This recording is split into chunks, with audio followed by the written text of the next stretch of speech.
Hello and welcome to a quick run-through of X-Men on the Genesis. Pardon the sound of my voice if I'm a little quiet during this. I'm a little bit under the weather at the moment. But I was going to do a general run-through of the game on its normal difficulty using Nightcrawler, who is by far the single best character in this game for the purposes of running it fast. So yeah, right away, Nightcrawler has pretty good range on his standing physical attacks, but his crouching physical attack is the longest range in the game. He has a dive kick in midair instead of just a regular attack midair, and this is going to be the key to going fast, as well as his teleport ability, which you'll see used in just a number of game-breaking ways. But without any further ado, let's give it a go. I'm a little out of practice on this, and this is one of my first times just trying it out on the keyboard. Like, I tested it out just to make sure this is working, but I'm still not very adept at playing this on the keyboard, so we'll see how that goes. Okay, there we go. Yeah, just swathes of levels can just be completely skipped. Oops. Using the dive kick. So we just position ourselves well, get a good high jump, and then just carry through with the dive kick. Have very little problem getting through the game.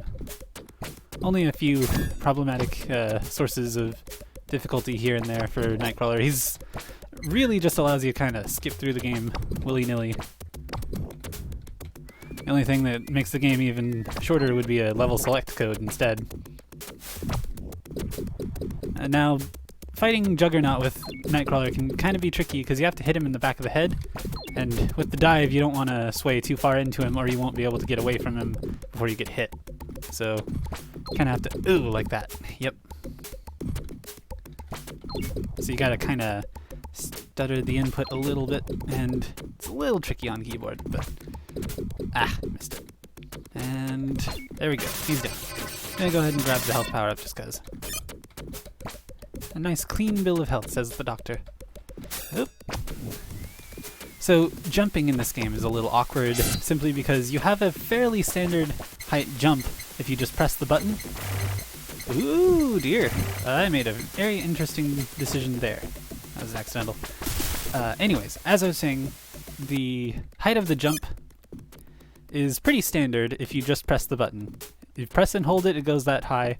If you just tap it lightly, you just get a short jump. But if you double tap the jump button, you actually get a much higher jump than the standard. And depending on the timing of it, it'll go higher than it normally would. And if you time it really poorly, you only get the half jump. So it can be kind of tricky in getting the right ones when you need it, but ooh dear.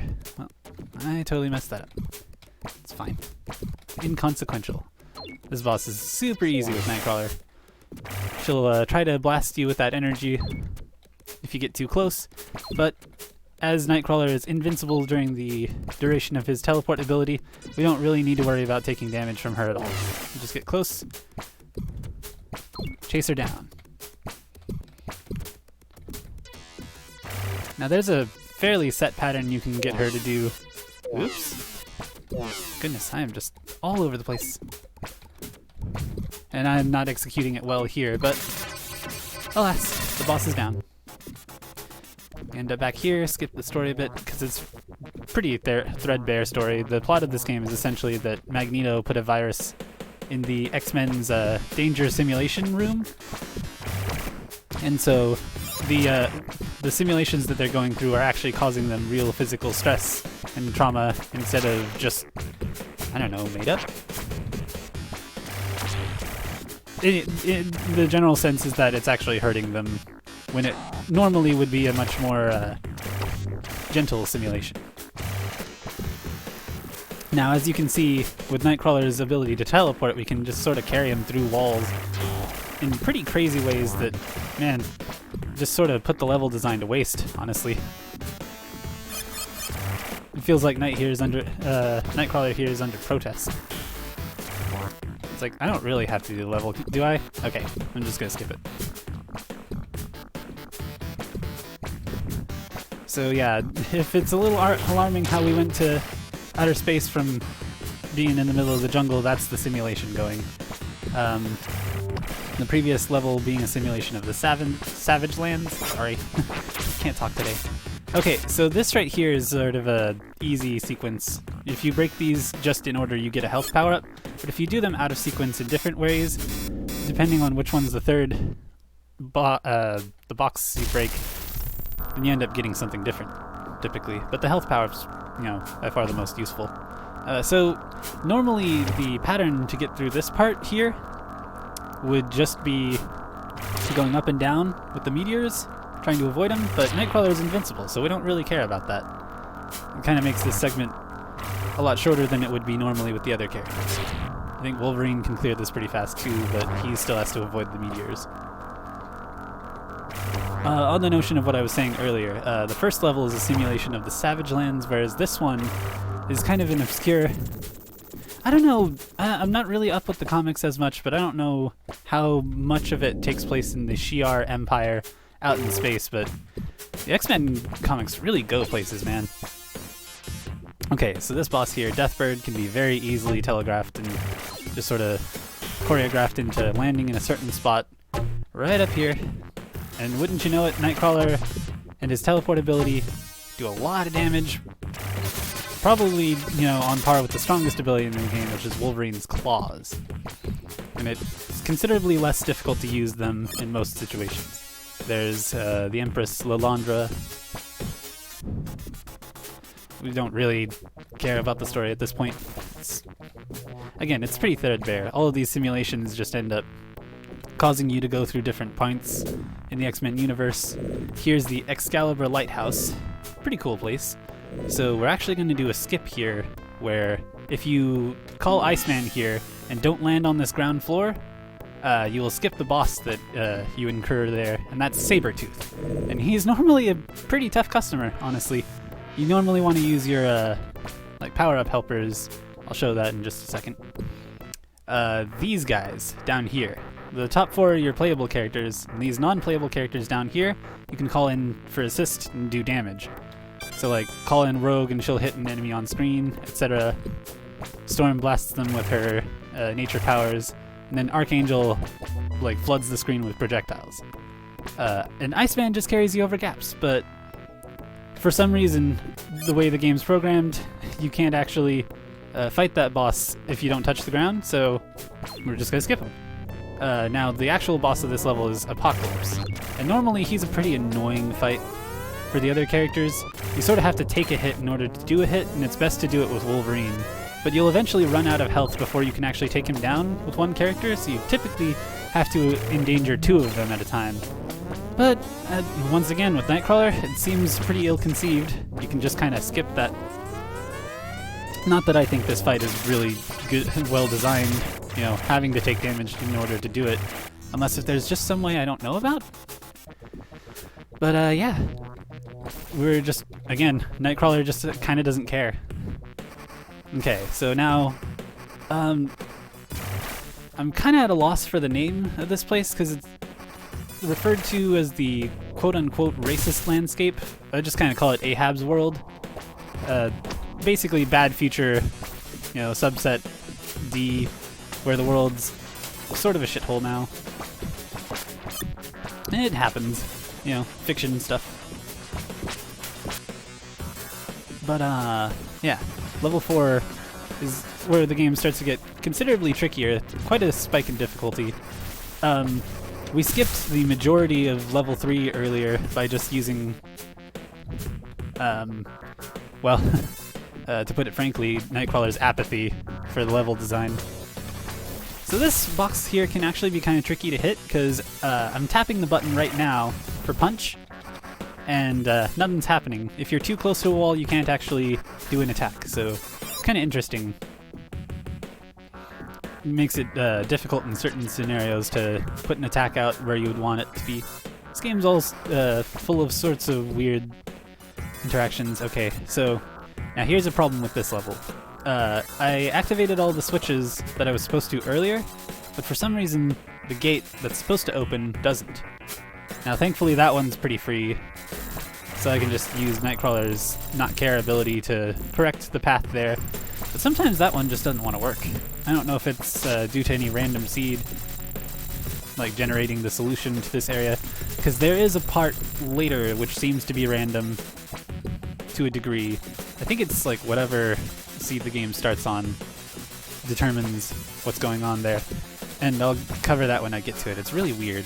But so that sound is sort of alarming here, and it kind of alerts you to the idea that the rest of that pathway is completely gone, and any other character, except for maybe Wolverine, would have to use Iceman to clear this gap. But once again, Nightcrawler is not burdened with the responsibility of having to care, so you can just kind of skip over all of it. Okay, so here's where the game would be random. Sometimes this key needed to progress through a gate later is not there, and it could be any of these guys. I found it generally in like one of 3 locations, but that's the most reliable there. And it seems to me as though it's usually there as long as you're on the first seed of the game, because believe it or not, it's kind of a weird effect, but this game, in its opening, the logo for the X-Men is a certain color, and for whatever reason it... Okay, I can fix this. So there's actually a hidden health power up there. I messed that up really bad. I'm inside the platform right now, but I can get back out with Nightcrawler. Okay, but yeah, so the opening logo is actually a different color for each time you reset the game or play through it until you like hard power the console off. So I think that may have something to do with it, and that may also be the reason why the gate from earlier didn't open. Okay, so now we have the boss of this area, Ahab. I know next to nothing about this guy, actually. He's probably from a late part of like Days of Future Past in the comics or something that I just never got around to. I don't know anything about him, so I'm gonna, at the risk of being more wrong, I'm just gonna stop there. Pretty standard fight. Nightcrawler doesn't care about anything, so we just sort of telegraph him. He'll throw his spear at you from the ground, and then you do damage. And then from that point you have to ascend the 2 platforms there, and on the second jump he'll try to blast you with a laser. But since we're jumping, it's not really a problem. That can be a difficult fight to figure out just on the fly if you've never played the game before, but observing the pattern he gets, you know, fairly standardized. So now, level 5 is the end of the world. The apocalypse that everyone was trying to prevent has come to pass, and only one major mutant's really left in control of everything. It's definitely not who you'd want in charge. Okay, so the fire in here is on a really weird cycle, but it's gonna go off one after... Oh dear, I have erred grievously, I should say. Alright, I guess I'm not gonna explain that quite as much because I just messed it up. But essentially there's the first flame pillar there goes off twice, and then every other flame pillar goes off consecutively just once. You want to kind of time it around that rhythm. These TVs here kind of give away who the one in charge is, if you know anything about the comics or the series that aired on daytime television in the 90s. I don't know if he was really shown off all that much previously, but then... Oh dear. Yeah, so those enemies right there. I'm sorry to keep going off in tangents, but the enemies in this stage kind of force Nightcrawler to care a little bit more than he usually would, because they're kind of difficult for Nightcrawler to hit with the dive kick. Say, kind of turn around and swat him in the face a lot. Anywho, so here's the man in charge, Mojo, this rather rotund alien from another world. As far as I understood his plot in the series, he was just sort of a bored megalomaniac of some kind who sort of just goes to planets and abducts the strongest people he can find there and forces them into his gladiatorial competition? Sorry. Having a hard time playing and talking at the same time. And he puts them in these gladiator fights by like mind controlling them into seeing something they're not seeing actually, to force them to fight for his amusement.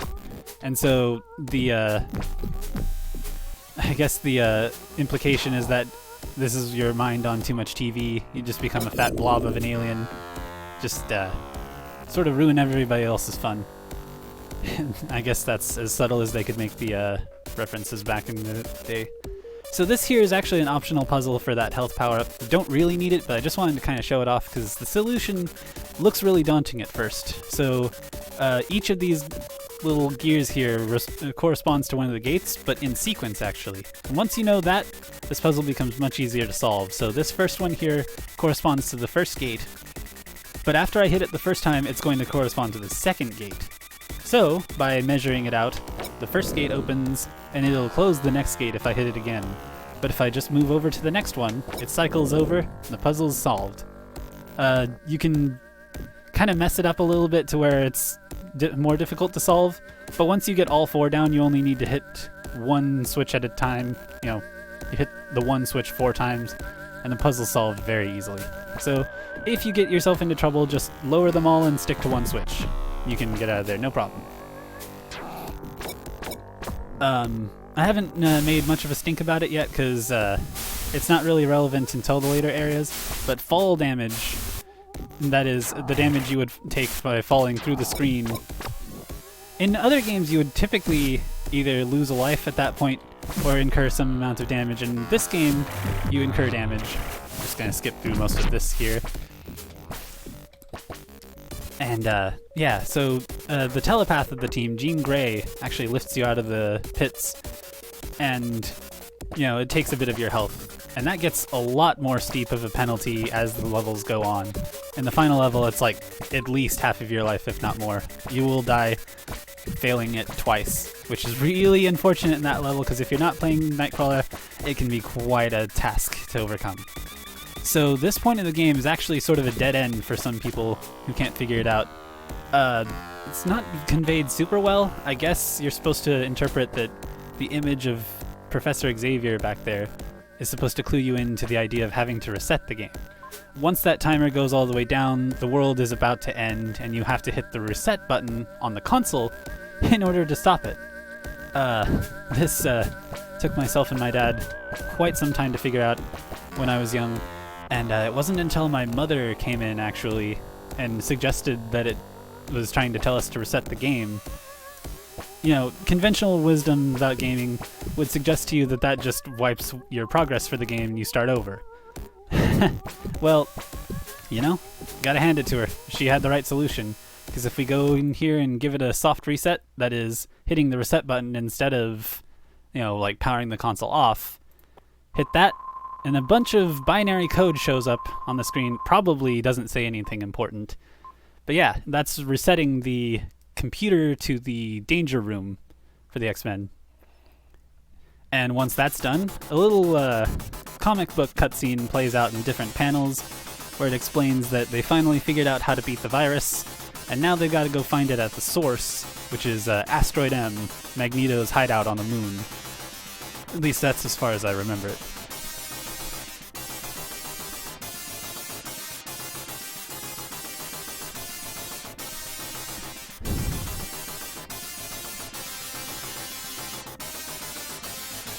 I started out this playthrough with the intention of going through the game quick, but then I realized it wouldn't be really explaining everything very well if I did it as fast as I could.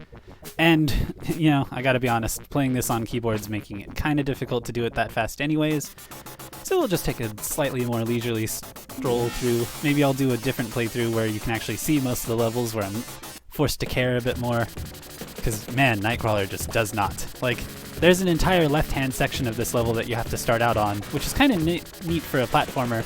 Normally you're tasked with going to the right to solve the level, and in this one you actually end up having to start out going to the left, which is odd. But not for Nightcrawler. Walls just sort of mean nothing. Snipe that guy, turn off that, gets rid of the lasers there, swoop in, kill this guy, get the health power up, teleport up left, up right, my bad. Oh boy, so sick I can't even remember directions. And so there's a lot of... We skipped a nightmarish segment of this level just by doing that. We're going to skip another relatively hard part, trying to go through all the guards there, by just teleporting through here, land here, pull out our old buddy Iceman, jump, deploy him, get this health power up here. This level has so many health power-ups because the damage at this point is really punishing. The game sort of drops its pretense of being a simulation that can hurt you, and this is the real world now, so the X-Men take full damage from everything. So the problem of the virus ramping up the difficulty of the simulation is no longer an issue, but the damage still stays high because, boy, the simulation is not our problem anymore. Got a brand new problem. It's called difficult game. This part looks really hard, but there's a set rhythm to it, and I just wasn't doing it very well there. The platforms fall out from beneath you. It can be really scary, daunting to take on the first time. Once you learn the pattern to it, it's not that bad. So this is an interesting part of the level here where it kind of forks into 3 pathways, where you can go through the low one and have to get through that laser. You can go through this middle area. You can get through a whole bunch of like dripping lasers. This is weird. There's like 4 of them here, and it's pretty hard to avoid taking damage, and they do a lot of damage, but so does the ray gun. Then up this way, there are these little, oh boy, that guy respawned. Let me see if I can deal with that. Should have probably started with the upper path. Well, dang it. And these guys are one of the most annoying enemies because of the jail laser. So there are these things that fire lasers, and they're really dangerous for most characters. Oh dear. Yeah, so you can see just how much damage they really do. It is not fun. And if I were to get hit by this laser, that would be death for me. But again, we're Nightcrawler. We don't really care. If we're not forced to care, we won't. Take this guy out stealthily. And, you know, thankfully to scrubby old me, there's a full health and full mutant power restore up this way. We just teleport through and take that guy out. So we're topped out for the final boss, and I gotta say, this final boss normally would take quite a while to figure out the pattern and the timing. Like, the pattern itself is not difficult, but the timing can be really tricky because there's a few variables on how you hit him and your momentum going out of hitting him that causes the timing to be kind of tricky.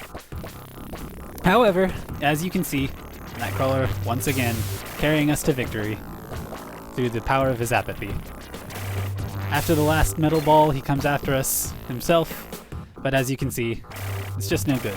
After he's done throwing the metal balls at us, he'll try to hit us with magnetic lasers. I didn't know he could fire lasers. That's pretty cool. But I've never seen anything in the comics to suggest that his powers are laser-based. I just kind of think of it as a magnetic wave. Maybe he's like hitting the iron in your blood. I don't know. But he lands on the platform and just leaves himself wide open after that point. And that's pretty much the game. Although, I'm going to do a little something special here.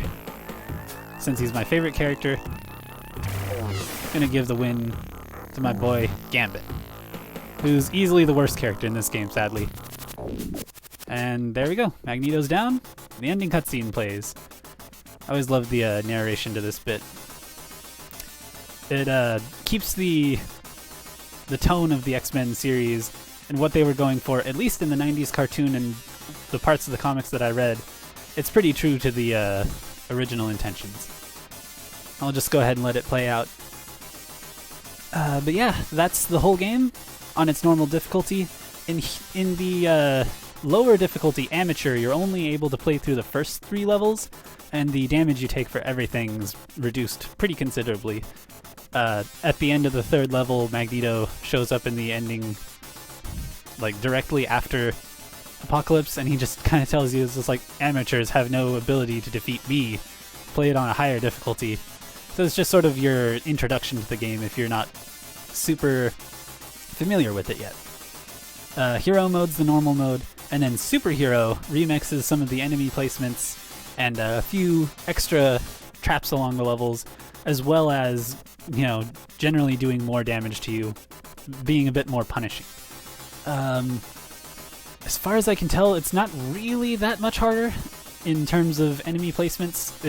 It doesn't do a lot to remix it. There are some obvious standouts in the first level, but as it goes on, it doesn't seem quite as apparent that the difficulty is higher. The only thing that really suggests that it's a higher difficulty in the later levels is the amount of damage you take from everything, because it does go up considerably. But even with that, the strategies for dealing with all the bosses and the general paths through the levels are pretty much the same.